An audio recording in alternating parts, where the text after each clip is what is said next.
Dragon Ball Super Chapter 82. The battle was continuing between Goku and Gas. They start fighting non-stop planet to planet, teleporting to planet. Gas is just trying to prove a point to Goku that now that he's strongest in the universe, he can keep up with teleporting with him. Meanwhile, Goku sets him off by saying, "It's impossible for you to keep up with this technique because I've been using it for years, meanwhile you just obtained this power." So I really enjoy Gas falling for this from Goku as he follows him from planet to planet and even have some comedic moments.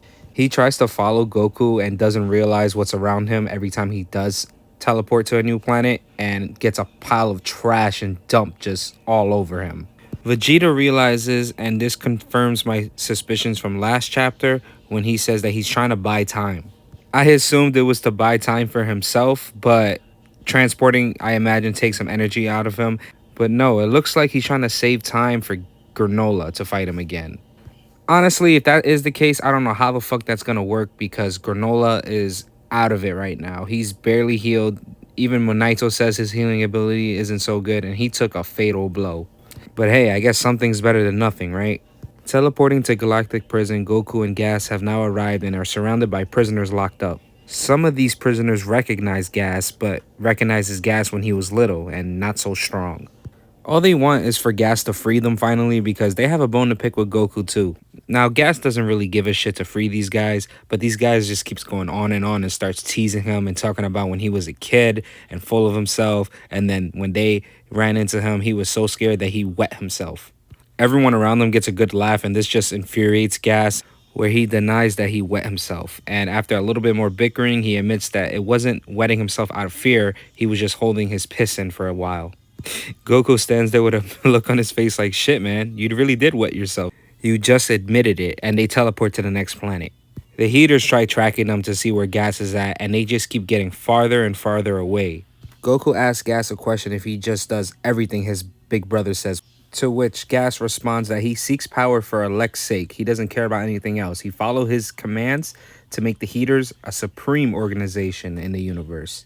And we also find out that he was once the weakest among all the Heaters, which is interesting because I always saw him as the strongest one because from the moment he got introduced, he was the strongest one. And it was Alec who helped raise them to get to that level, so he would do absolutely anything for him. I absolutely love this next part, even if it is a really small callback, but Goku remembers that his own brother almost killed him a while back, so are you sure that you can trust him just because he's your brother? You gotta watch your back. It's always a good time when you remember the OG. What's up, Raditz? A power struggle occurs between the two on another random planet. Once again, Goku teleports out of there. He looks at his hands and his hands are beat. He can't keep playing defense much longer. But a thought occurs in his mind and he teleports out of there before Gas could even hit him. And I'm sure Gas is pissed by now. I'm surprised that Gas didn't even attack these guys over here in the Galactic Patrol. It is now time to see some Whis. Whis is just chilling on the back of looks like a big dinosaur, but it's not really a dinosaur because it has like 4 eyes, I'm assuming. But it's pretty damn close. You can tell by the scenery. Goku appears here in front of Whis, leaving Whis wondering what is Goku doing here along with this enemy. As Goku sees Whis talking with Goku, he asks Goku who is this person, to which Goku explains that this is his master who happens to be an angel. So on that note, you know not to fuck with him. The smartest move made by Goku happens now in this battle. Right when he leaves Gas with Whis on this planet, he's already far away from planet Cereal. And he's full aware that Gas's instant transmission technique is not as good as his own. He said it multiple times this battle, but he actually meant it. It wasn't just him trying to get in his head. He takes this opportunity and quickly starts instant transmissioning to all the planets that him and Gas have appeared on until he gets back to planet Cereal. At this point, Gas can't even track Goku. He can only track him nearby planets and transport near him. Whis informs Gas that Goku has returned to planet Cereal and planet Cereal is in that direction, leaving Gas no choice but to try to fly as fast as he can back to planet Cereal since he can breathe in space. While the plan does work for Goku, he takes Granola and everybody that's injured and tries to head off to buy time to recover. He did underestimate the amount of time it would take for Gas to get back to the planet because Whis informs him that it's only going to take about 20 minutes for Gas to reach their destination again. That doesn't leave much time, so while they're back at Monito's place trying to rest up, Monito has the bright idea to give Goku Bardock's old scouter. Being the son of Bardock, he figures who better to give it to than Goku, And with this, they might be able to find out how Bardock exactly beat Gas the night that he fought him. Monito always tried fidgeting with this thing but can never get it to work. Luckily for everybody, Vegeta used to actually work with these scouters and takes it and discovers a saved audio file. Vegeta hands the device to Oatmeal, Granola's little companion, because they do need to repair it. It is somewhat broken.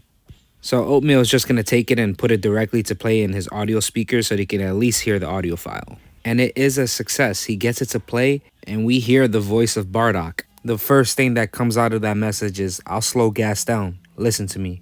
You two have to stay alive."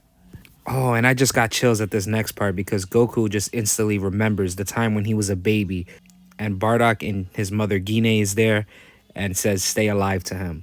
This moment right here was worth seeing this whole fight with the heaters go on. Just Goku remembering that slight moment of seeing his parents' face before they sent them off to Earth. Unfortunately, before we can see any more from Goku, we go back to the battle with Bardock and Gas. Bardock does a pretty good job at attacking Gas and reflecting his attacks and punches this motherfucker right in the gut to kick him downwards afterwards. And he is just exhausted. He tells Monito to use this chance to get away as far as he can. But this Gas is a menace. He appears just a moment later and he has no scratches on his body.